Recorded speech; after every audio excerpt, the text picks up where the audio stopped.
Oke teman-teman, selamat datang di channel podcast saya, yaitu podcast Tebak, tempat di mana Anda semua bisa mengerti ilmu pengetahuan baru tentang sains, teknologi terkini dan modern, serta tips dan trik yang berguna berdasarkan kegiatan sains tentunya.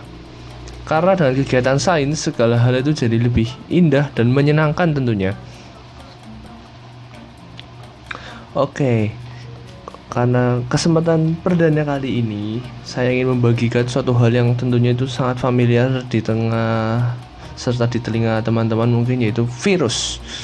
Dimana saat ini juga dunia sedang mengalami pandemi atau tingkat paling tinggi dari sebuah permasalahan tentang penyakit yang menyebar dengan skala sudah mencapai seluruh dunia, itu disebut pandemi. Oke. Dan saya ingin memberitahukan juga bahwa sebaiknya teman-teman selalu jaga kesehatan, kondisi, dan apapun itu. Dan jangan lupa selalu dengarkan podcast saya agar saya semakin senang untuk meng-share kepada teman-teman info-info menarik di dalamnya.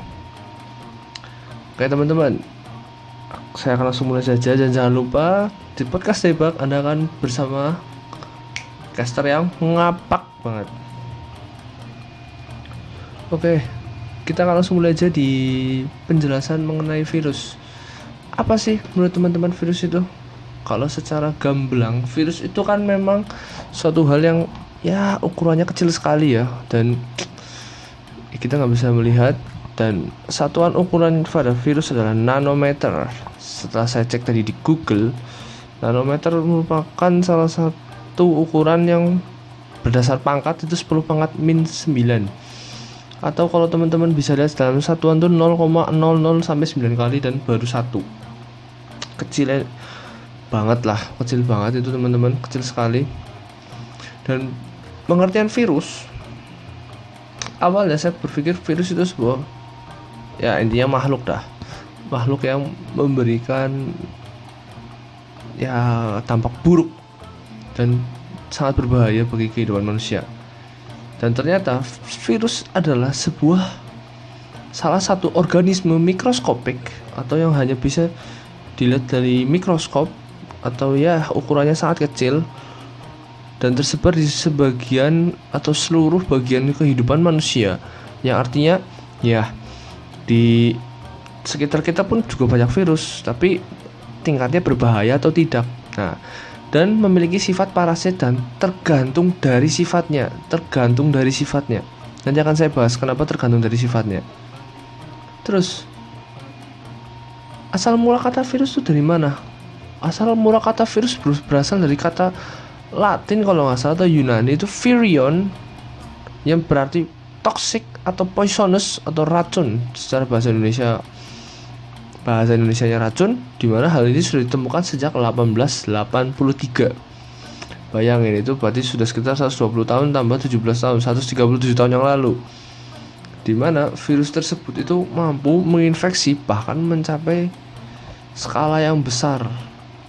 Nah, itulah mengapa virus itu tadi itu tergantung dari sifatnya dan seberapa mengerikannya virus tersebut ketika menyebar.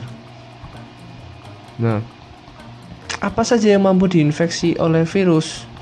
Banyak banget. Contoh yang terutama adalah manusia sendiri, hewan, tumbuhan, berbagai makhluk hidup lainnya seperti jamur, spora, dan lain-lain itu bisa diinfeksi juga, bahkan sama ya intinya kecil yang memakan yang terkecil dulu. Ya, secara biologis kan spora dan jamur itu kan ibarat kan kecil-kecil juga. Tapi itu aja masih bisa diinfeksi oleh virus ini. Nah, terus apa dampaknya? Oke, dari kerugian ya pastinya minimal sebuah infeksi lah. Infeksi di dalam tubuh apapun, baik dari mikroorganisme yang cukup kecil hingga kita yang cukup besar atau yang lainnya. Dan yang paling bahaya itu ya bisa mengakibatkan kematian. Minimal ya sakit, dan itu dengan catatan juga sakit biasa atau hingga sakit yang parah nantinya ya. Terus, apakah teman-teman itu tahu bahwa ada sebutan di mana ketika virus ini nempel atau berada pada inang, itu juga ada sebutannya. Dan misalnya jika virus itu menghinggap kepada kita, maka kita akan disebut sebagai host. Atau seperti analoginya itu seperti tuan rumahnya lah, tapi diinfeksi. Ya kita disebut host. Nah terus virus itu akan awalnya disebut sebagai virion dulu, sebagai awal mula tadi. Jadi bukan langsung virus, enggak, tapi virion dulu. Kemudian nanti dia akan, nah ini nih, dia akan bereproduksi sehingga akan menjadi virus dan menginfeksi semua inang yang ada, yaitu pada tubuh kita, yaitu sel-sel darah kita lah, atau sel apapun dalam tubuh kita. Manusia sendiri kan selnya sangat banyak. Nah itu yang bisa menjadi salah satu pertimbangan. Terus ciri-ciri virus secara garis besarnya dulu ya, akan saya bacakan dulu. Pertama, berkembang biak di sel hidup. Seperti yang tadi sudah dikatakan bahwa virus itu bisa berkembang biak. Cepat atau tidaknya itu tidak tahu, tapi yang jelas kalau cepat berkembang biak itu berbahaya sekali teman-teman. Terus hanya punya satu asam nukleat, yaitu berupa DNA saja atau RNA saja. Jadi salah satu ya. Jadi nggak mungkin virus itu punya 2 atau lebih, itu berarti sudah bukan virus kategorinya. Mungkin sudah bisa dibilang bakteri mungkin. Terus ukurannya nih unik, yaitu sebesar 20 hingga atau 30 nanometer. Ya berarti bisa dibilang 0, ya berarti 3 kali 10 pangkat min 8 lah, atau 2 kali 10 pangkat min 8 juga, sorry. Itu ciri-ciri umum virus, itu yang paling sering bisa diketahui. Nah terus dulunya bagaimana virus itu bisa ditemukan kan? Nah itu maksudnya jadi pertanyaan-pertanyaan yang ya paling sering ditanyakan dan sering jadi bahan perbincangan. Sejak kapan virus itu? Tadi kan sudah dikatakan 1883. Nah pada awalnya itu ditemukan oleh Adolf Meyer, itu dari Jerman, di mana dia pernah mendapati daun tembakau miliknya itu didapati terkena infeksi. Infeksinya bagaimana? Terdapat bintik-bintik kuning seperti itu. Nah, padahal di beberapa daun tembakau lainnya itu sehat dan tidak terdapat bintik kuning, sehingga Adolf Meyer ini menggunakan metode di mana dia mengekstrak dari getah yang ada pada daun tembakau tersebut dan menyemprotkannya kepada daun tembakau yang sehat. Dan hasilnya apa? Benar, terjadi bintik-bintik kuning menyebar ke daun yang lainnya. Nah, dan di situ dia membuat sebuah hipotesa atau perkiraan berupa makhluk yang menyerang ini sangat sulit dilihat. Kenapa? Karena ketika dia teliti juga, itu bisa dikatakan tidak bisa dilihat secara mudah atau lebih kecil dari ukuran bakteri. Dan ketika itu terjadi juga tidak ada bakteri terjadi. Akhirnya disimpulkan ada mikroorganisme lain, dan akhirnya kita sebut virus. Nah, kemudian di tahun 1892, Dmitri Ivanovsky, salah seorang peneliti dari Rusia, dari kata Dmitri itu pasti Rusia, itu mencoba penelitian yang sama dengan Adolf, ya ibarat seperti melanjutkan itu, tapi perbedaannya adalah metodenya. Jika tadi Adolf Meyer menggunakan ekstrak, nah Dmitri ini tidak, dia menggunakan saringan bakteri di tahun tersebut, di zamannya itu ada mungkin ya, dan mendapatkan hasil yang sama dengan berbeda metode tersebut. Nah kemudian dilanjutkan oleh Martinus Bingerich dari Belanda, Nederland, di mana beliau menemukan penelitian selanjutnya dengan meneruskan Dmitri Ivanovsky tadi dan Adolf Meyer tadi, yang mencoba mematikan penyebab dari penyakit tersebut dengan menggunakan bantuan cairan alkohol. Jadi dia dengan alkohol itu dia mencoba eksperimen juga sendirinya dengan usaha agar apakah dengan alkohol tersebut bisa mati, karena kan alkohol itu sendiri kan untuk membasmi bakteri kan, seperti yang teman-teman tahu kan. Nah tapi hasilnya apa? Failure, kegagalan, dan makhluk tersebut lolos dari saringan bakteri tersebut. Oke, nah akhirnya pada tahun 1935 ada seorang peneliti dari Amerika Serikat pada penelitian tembakau bernama Wendell Meredith Stanley Dia menemukan virus pertama yang dinamakan pada daun tembakau tersebut bernama TMV. Pasti teman-teman yang belajar IPA tuh tahu, tobacco mosaic virus. Nah, itulah mengapa tobacco mosaic virus itu sering sekali dirapalkan dan sering sekali dipelajari, karena memang mungkin ini salah satu virus yang awal-awal mula dahulu. Nah, terus bentuk-bentuk virus yang sudah didapat itu seperti apa? Sampai sekarang ini hanya ada sekitar 6. Jadi yang berbentuk batang balok itu teman-teman. Terus kemudian peluru, dimana seperti batang tapi salah satu ujungnya itu berbentuk oval atau bulat setengah lingkaran. Kemudian benang, kemudian bulat, ada polihedral, dan huruf T nih gitu. Terus struktur virus itu sendiri bagaimana sih teman-teman? Ya, untuk khusus yang bakteriofag atau yang berbentuk huruf T tadi, karena pada umumnya struktur sebuah virus itu hanya kepala saja, dan ada asam nukleatnya juga sih memang.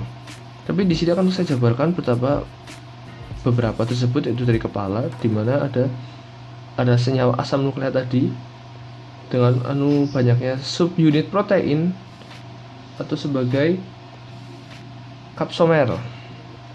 Kemudian asam nukleat berfungsi sebagai informasi genetik atau replikasi. Ada juga leher sebagai saluran asam nukleat menuju ekor. Terus yang terakhir, ekor sendiri itu serabut dan lempeng dasar agar menempelnya virus pada inang gitu. Nah, terus sifat pada virus itu bagaimana sih kan? Atau Caster, gimana Caster? Nah, sifat pada virus itu tadi sudah saya sebutkan beberapa, tapi yang unik dari sebuah virus, mereka itu juga memiliki kesamaan seperti benda mati, karena mereka sejujurnya mereka tidak melakukan pernafasan atau respirasi, tidak bergerak secara khusus. Ya, rata-rata mereka kan menempel karena memang sudah ada gitu loh, memang sudah dekat pada inang seperti itu. Tidak melakukan metabolisme seperti tubuh manusia dan tubuh hewan untuk menangkal penyakit dan apa-apa. Terus, nah, mereka tidak akan mati, tapi jika mereka tidak dekat pada inang, maka mereka akan melakukan pengkristalan diri dan menjadi bentuk kristal seperti itu.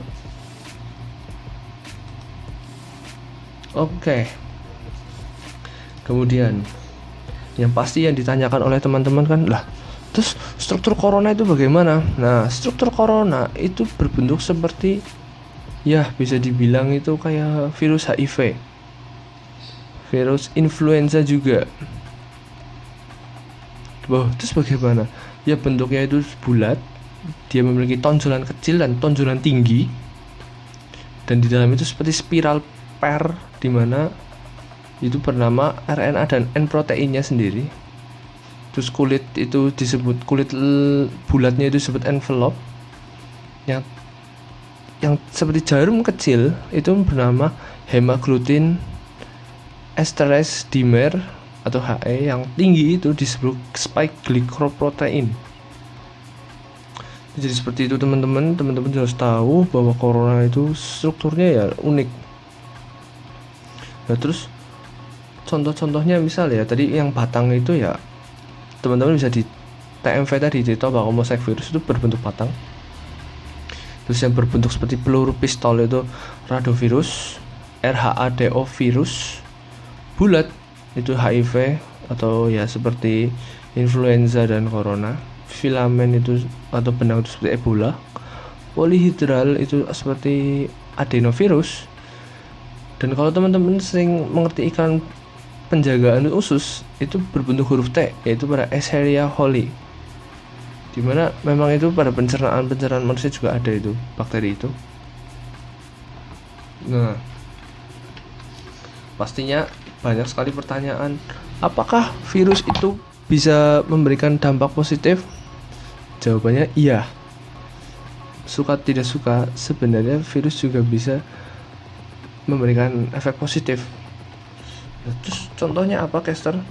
Nah, teman-teman kalau menggunakan pestisida, pestisida sendiri itu menggunakan bantuan virus. Kenapa? Karena pada tumbuhan tersebut itu kan pasti terserang virus juga. Nah, dengan adanya pengekstrakan pada virus yang digunakan untuk pestisida, maka itu juga akan dapat memusnahkan virus sebagai yang musuh. Terus ya bisa menghasilkan pencakokan virus pada gen penghasil insulin agar tubuh bakteri dan bisa menghasilkan insulin yang besar. Insulin itu kan penting sekali untuk ginjal kalau nggak salah, hormon insulin. Terus pengobatan secara biologis untuk membunuh bakteri yang jahat bersifat patogen. Terus melakukan terapi gen untuk rekayasa genetika itu butuh virus ya. Jadi jangan dipikir tidak membutuhkan virus, karena itu sebenarnya membutuhkan sekali karena adanya ya struktur-struktur virus tadi. Terus yang ada juga vaksin protein pada proses kekebalan tubuh untuk anak melawan penyakit ini. Jadi tanpa kita sadari sebagai orang tua, jika ada orang tua maksudnya, itu ternyata butuh juga virus seperti itu. Nah, oke, mungkin itu seperti itu aja beberapa manfaat-manfaat virus dan pengertian virus dalam skala-skala seperti ini, dan untuk skala besar seperti corona ini. Terus apa yang harus kita lakukan? Ya kita tetap harus mengerti dan kita harus tahu bagaimana melawan virus tersebut.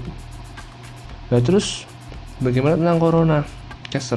Oke, tentang corona yang jelas kita jaga kesehatan, selalu gunakan masker, jangan lupa untuk selalu makan makanan sehat, menjaga pola hidup. Nah, ini salah satu hal yang sulit juga ya, karena kalau Caster lihat di beberapa sosial media itu mengatakan, aduh WFH siklus hidup jadi tambah sulit. Ya itu mungkin juga karena disebabkan bukan karena WFH-nya, tapi karena manusianya juga sulit. Sebaiknya itu mulai dikurangi, teman-teman pendengar setia, karena itu bisa berbahaya juga untuk kesehatan Anda, karena tidak mau kan tentunya. Dan selain itu ya selalu makan makanan yang bergizi berupa sayur buah itu juga harus, seperti yang kita tahu loh, tanpa munafik itu orang Indonesia cenderung lebih banyak memakan mie instan dan membeli banyak sekali mie instan, tapi tidak ada yang membeli buah-buahan serta sayuran. Padahal itu penting sekali untuk menjaga metabolisme tubuh, karena kita diajari kan bagaimana pentingnya sebuah makanan bergizi, karena nggak ada tuh mie instan yang masuk dalam 4 sehat 5 sempurna. Itu salah satunya. Dan semoga teman-teman yang mendengar podcast ini semakin tahu dan semakin senang dan semakin mengerti lebih dampak sains dalam hidup itu sebenarnya banyak, teman-teman. Tapi apakah teman-teman menyadari atau tidak? Nah, itu yang jadi pertanyaan. Dan saya sebagai caster hanya ingin menyampaikan untuk teman-teman selalu jaga kondisi, selalu happy, karena ketika diri kita happy maka sulit untuk virus atau penyakit apapun masuk, karena kekebalan tubuh kita hebat. Teman-teman bisa cek aja, efek bahagia itu luar biasa, teman-teman. Terus selalu pasang mindset yang baik, karena kesehatan itu selalu ada di tangan teman-teman. Dan jangan lupa jaga kesehatan keluarga juga. Dan semoga saya terus bisa menemani teman-teman di podcast episode selanjutnya. Dan saya terima kasih banyak karena sudah menjadi pendengar setia. Thank you for listening, and don't forget about always cheer, and see you for the next episode. Thank you very much.